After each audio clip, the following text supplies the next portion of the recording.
welcome to a Tuesday afternoon's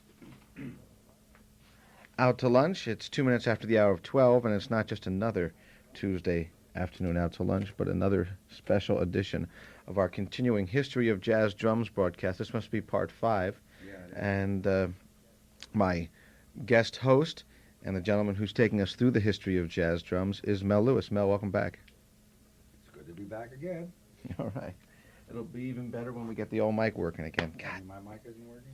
wait a minute now. I saw something. Wait. Barely jumping. Yeah, wait a minute. Mic 2. Why don't you say something again? Hello, 1, 2, 3. It's nice to be here. All right. Now try it. Now I'll try it. Any better?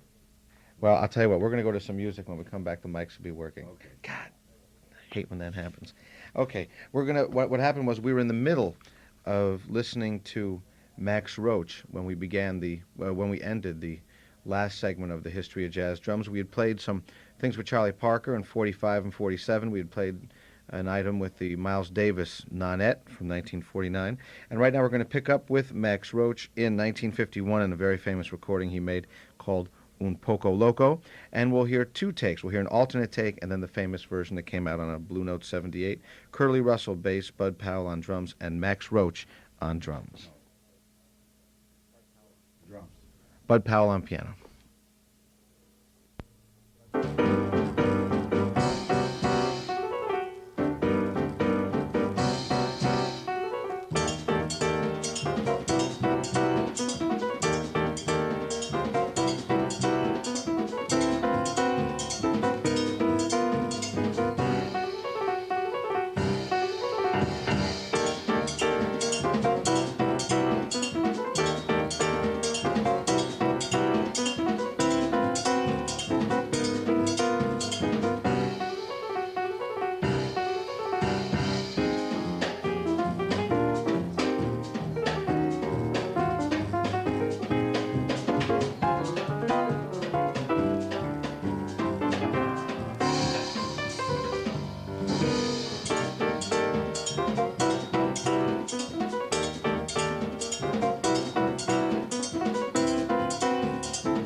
Yeah, that's. I remember when that record came out.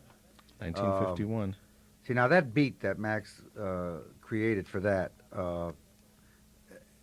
it's a difficult. It sounds much more complicated than it is to play, because in his knowledge of playing, I mean, being able to figure out these are hand-to-hand things. See what the what's coming out of the right hand, the basic beat, ba-da, ba-da, ba-da, ba-da, ba-da. In order for it to stay that way, what he did with his left hand was like the middle beats. Right. It's a back and forth. It's a hand-to-hand thing, but dropping making accents with that left hand also, which it makes it sound like two guys, Yeah. and it fits so well to the piece. It's abstract drumming, but it's simple, and that's what a smart, great, clever drummer, which he is, and musical would work out. Because otherwise you can put yourself in a hole.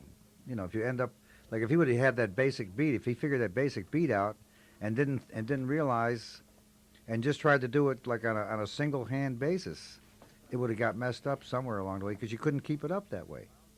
Because you're bound to lose it somewhere along the way. But by having that left hand fill the holes in between, But then he added more accents to that, so it really sounded like that's what makes it more musical, and it just makes more sense. It makes it swing more, And see, these are the things that a guy like Max Roach was famous for, always coming up with some kind of innovation, especially in those early days where, and don't forget, he based a lot of his things on, now I don't know who Max's favorites were, but, well, he turned me completely around when I first heard him.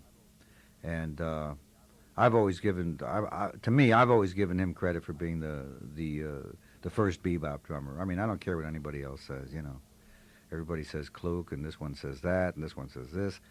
Max, to me, was the guy that changed everything, and really took some chances, Kluk probably did some new things. I mean, or the bomb dropping and the, but I mean, chance taking. Max had the nerve to do it, and it seemed like it always worked, Yeah. And what he came up with, like, us bebop drummers, we're still doing it, We're still doing it. So I really think he was one of the most innovative and creative drummers of all time. Should mention that the recording we heard is the famous Un Poco Loco. It's on the Blue Note label, and it featured Bud Powell on piano, Curly Russell on bass, and Max Roach on drums. Your point's well taken. It sounded like one of those records where they had one guy playing, like when you see those Latin bands. It sounds like two and guys. One guy's playing yeah. a cowbell, and the other guy is playing a drum beat. Well, in Latin drumming, I mean, when a drummer is playing Latin beats, you can really get something like that happening, where it sounds like more than one. If you know how to play what we call delayed beats and all that, against the on the beat beats, and then you have these. They're like flams, or we call a flam, in a way, but just it's timing, and if you work it right, it would sound like it will sound like two people. Could you just elaborate a little bit verbally on what you mean by a delayed beat for those of us who don't? Well, you're hitting like bop, and then you're hitting bop. You're hitting like bop, and then you're hitting another beat. You're hitting a second beat just behind it. It's like it's like an echo, except you use a different sound, So by having the different sound, you get the idea that somebody else is playing another instrument next to it, Right. And so it's and actually it's a flam beat, It's palop, palop, plop. If you play it fast, it comes out plop, like that, plop, Yeah. But this is like balat, balat, and you can follow one beat with the other beat and keep that going, and it really, as you keep it going, you start widening it, and as you widen it more, it really starts sounding incredibly impossible to play. So you start getting the feeling of two people doing it, because one person couldn't do it, but that's of course wrong. Yeah. But the idea is thinking that, but you still got to keep the time. That's the whole idea, is that you still end together with your hands and your feet. Right. You know, so your bottom, your feet, your bass drum, your snare drum. You hear him keeping time with the bass drum. You Yeah, hear that very- bump, bump, bump. That's important because that keeps him together. Yeah. See, so he could stretch out, as we say, and go over bar lines. You can do anything, you know. But you got to know where one is, and of course, your own body has to keep that one. So one has to be in mind while you're wandering off. Yeah, that's that. It's an illusion, actually. You know, it's actually an illusion because and you have to really have control to do these things. You know. Yeah. You know, because if you do things by the book, shall we say, then everything's going to be together, Right. and it'll just be militaristic, you know, which I hate. You'll never wind up in those magic places No, no. if you stick just to the rudiments, I guess. It's 19 minutes after the hour of 12 o'clock, and the other voice is that of the one and only Mel Lewis, who is here for part 5 of our continuing History of Jazz Drums broadcast. We're in the middle of listening to Max Roach recordings, and we just heard again Max Roach with Bud Powell and Un Poco Loco. And we're going to continue now and go to the famous quintet with Clifford Brown that Max Roach had. And it certainly says a lot about Max, who at that point already, by the 1954 or so, was the outstanding modern jazz drummer. He'd already made recordings under his own name and was well known. The fact that he shared the billing in this band with Clifford Brown, and the way that he went out to push Clifford Brown out in front. In terms of the music and recording his compositions, is just one of many, many things that is to Max Roach's credit that is extra musical. And this band was together, I guess, for about 2 years or so, until Clifford's untimely death in a car accident, and I think it was June '56. Yeah, it was. I was playing at the Blue Note in Chicago with Stan Kenton, and they were following us in. They were the next group to come into the club. We finished on a Sunday, and on the Monday, we were playing up in Madison, Wisconsin, and Stan was called away off the bandstand. And he came out and he said, "I got some bad news, guys." He told us all. He said, on the way, Clifford Brown was killed in an accident last night on the way to Chicago. You know, because in fact we were looking forward to seeing them because we were going to have a day off during that week, and we were in that area. You know? So that was the end of that. We never, of course, never got to hear or see Clifford again except on record. Did you see that band in person with Max and Clifford? Sure, of course. Yeah. Yeah. Well, why don't we hear one of their famous recordings, then we'll come back and talk with Mel about the band and about the drumming and everything. This is Cherokee. It kind of fits because we already heard the famous Coco that Max Roach did with Charlie Parker in November 1945, and this is from 1955, and it's his own band with Clifford Brown on trumpet, Harold Land on tenor, Richie Powell on piano, George Morrow on bass, and again Max, and this is Cherokee. Again, we're focusing on the drums here, on the history of jazz drums with Mel Lewis. And this is Max Roach. Small technical delay, and now we're going to get into a little bit of what jazz is really about. We're going to improvise. Could you talk about Max while I go get that record? Okay. Thanks. I'm going to talk about Max while Lauren goes and gets the record. That record. The whole idea. See, Max is the kind of a guy that never stood still. Once he got things rolling. I mean, this particular group, for instance, it was not just a hot group. It was Max always surrounded himself with players who were at his level, musically. And which is so important, I mean, it's something that has to be done. There's been too much of situations where the leader of a group will hire musicians to play in his group, people without experience because they can get them cheap or something like that, and. Also, there are instances where the leader has a situation where where the group is always the same and he's always looking for the same kind of a player instead of having somebody new come in. Because when somebody new with new ideas joins your group, it makes you change too. And Max was always the kind of a guy that did that. I mean, he always brought in first class players, and then of course which inspired him, and he inspired them, and that's why he was constantly growing as a drummer, as a percussionist, and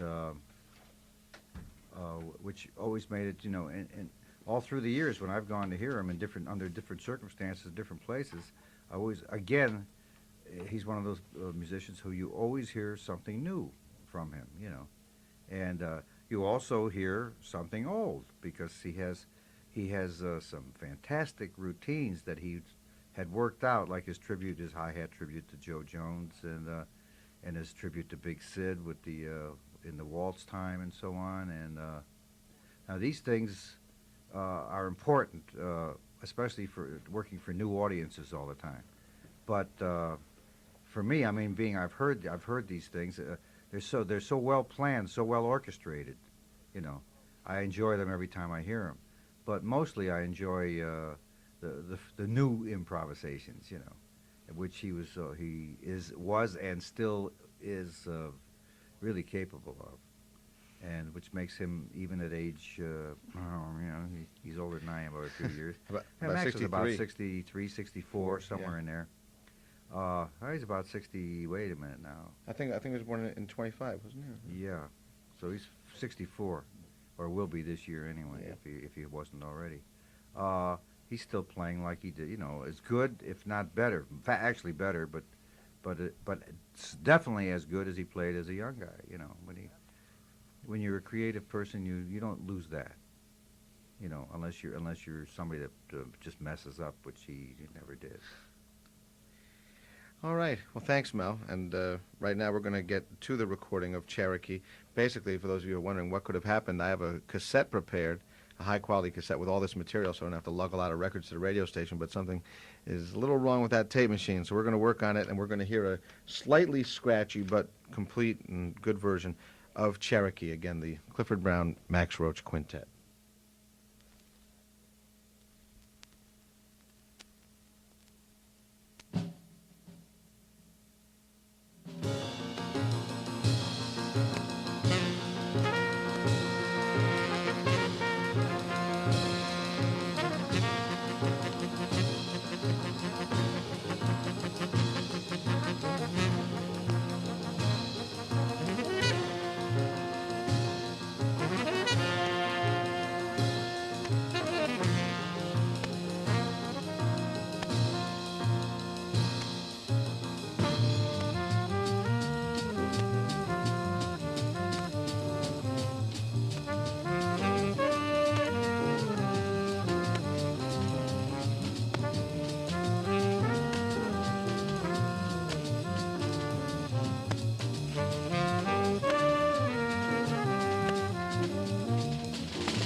was Cherokee, featuring the Max Clifford Brown, the Max Roach Quintet with Clifford Brown. Was that Harold Land?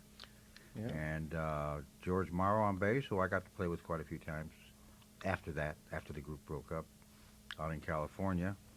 And Richie Powell. Richie Powell, who was in the ill-fated accident and lost his life, too. Now, actually, what I heard on that, and what I always remembered, it got a little faster. It started out pretty bright, and then it got a little faster during the piano solo. And you could hear there were, a little scuffling going on there, just, but they still left that take in, rather than do it over or whatever, because the other solos were so good. And that's the way it should be, because it's still a live performance in the studio. It's just not in front of people, but it's in the studio, and you have to realize that nothing is perfect, and we're not looking for perfection, and that's a flaw on the record, but it shouldn't bother anybody. But it did happen, because when you get up into a tempo that fast, it's hard. And Max could play fast, and that training came from playing with Bud Powell so much. I remember catching the Bud Powell trio in Birdland one time with Max and Curly Russell, where Bud got the tempo so fast that the 2 and 4 ended up on 1 and 3. They actually passed themselves, and I saw Max was angry. He was yelling at Bud, "Cool it," because it was Bud causing it. And being professionals, they're trying not to. You can't just stop, or you could, but it would be a dead giveaway to the audience that something was absolutely wrong. But they were suffering. Bud was creating problems for Curly and Max. And I told Max yelling at Bud, because Bud was just moving faster and faster. And these guys have to keep up with that. And I finally got it totally turned around.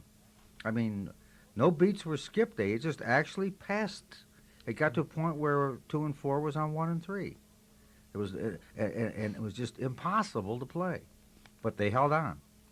And there aren't too many guys that could do that. So, I'm giving him a compliment. It might sound a little left-handed, but No, it's but not. it was a tribute to the fact that he could keep right on going and keep that thing happening, even though it was a struggle. There's a famous story from Max Roach about his years with Charlie Parker, when Charlie Parker would come in, sometimes be playing a blues or something, and Bird would come in and turn the beat around in his solo on, because he knew what he was doing. He'd turn it around, and then he'd turn it around eventually again. Yeah. And supposedly Max used to, according to the story, which I believe comes from Max Roach himself, used to have to occasionally shout to the other rhythm section members not to go with him, just keep it where it Keep was. it where it was, Keep right. it where it is, and eventually it turned around again, Yeah. and it came back. Yeah. Yeah. Well, yeah, there's something almost sadistic is the wrong word. There was something when Max plays those up tempos. It's like he's not inhuman, because he's very human, but there's something almost, unbelievably driving about the way he plays those up tempos. I always felt that, Amazing. He was the guy. He was the guy that could do that. Yeah. He could play fast. He could play. See now, like Buddy Rich could play fast. Could play the drums fast. Right. But I know, but he couldn't play tempos like that. Right. See, Max could play the tempos. Right. Buddy could play the drums fast. Soloing wise. Right. Nobody could play faster, but Max could play the tempos. Yeah. Which is for small group playing, that's very important, and he could really hit them. All right. And don't forget, he's well, of course, he's much younger too. Even then, the 55, 30 years old. That's all. And those were the days when I remember, for myself, playing tempos like that was very difficult, because a lot of us hadn't learned how to relax with it yet, and you still always, like, when a tempo would start out too fast, you'd tell yourself it's too fast, and the minute you tell yourself that, you are dead. Forget it. You just have to be. But when you could just, like, okay, bam, and hit, you'll make it. Yeah. What is it? What was it like in those days as a drummer coming up when you did in the 40s and then in the 50s? How did you see the progression of tempos move up when you started playing? How fast would a band play at its fastest, and did it get faster? No, I'll tell you, that was still a dance band era, and everybody was thinking in tempos that were danceable. And it wasn't until the bebop, nobody really played what you'd call real fast tempos until the bebop era started. Yeah. And Max was the guy that, I mean, he was the one that started all this. I mean, that was able to do it. And if he wasn't able, he sure learned fast. Because I never heard tempos this bright from the swing era. No Right. way. Things to Come, I guess, would have been one of the first. Well, that again was the bebop Bebop, era. sure. That was Dizzy, Yeah. And as fast as that is, it's not as fast as what we just heard. But Dizzy's band was probably the first big band that attempted really bright tempos in 4/4. Yeah.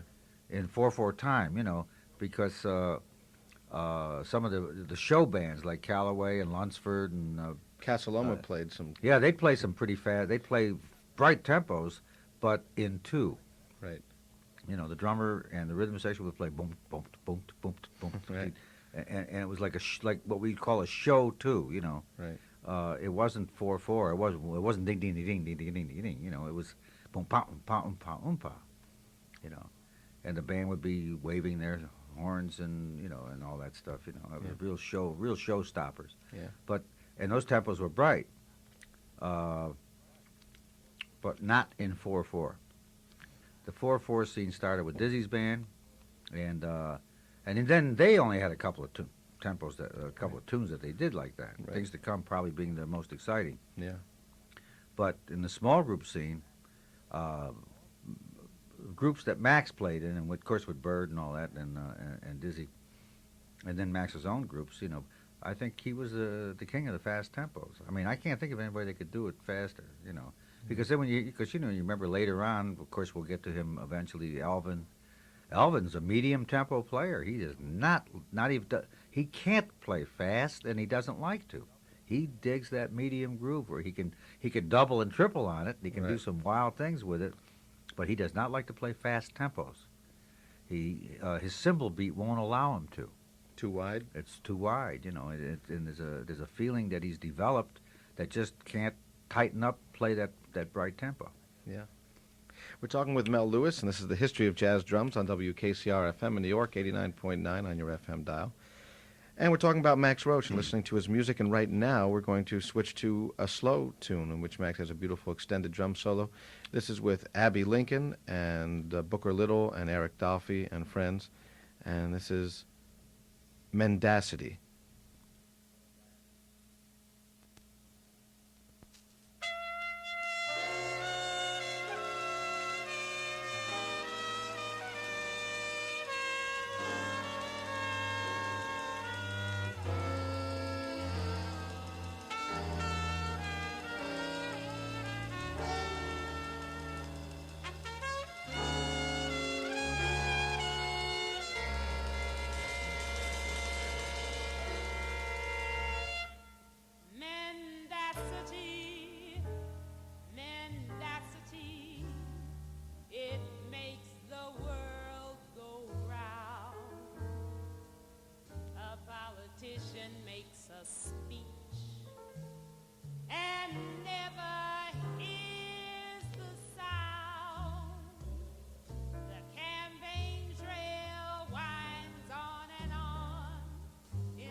Okay.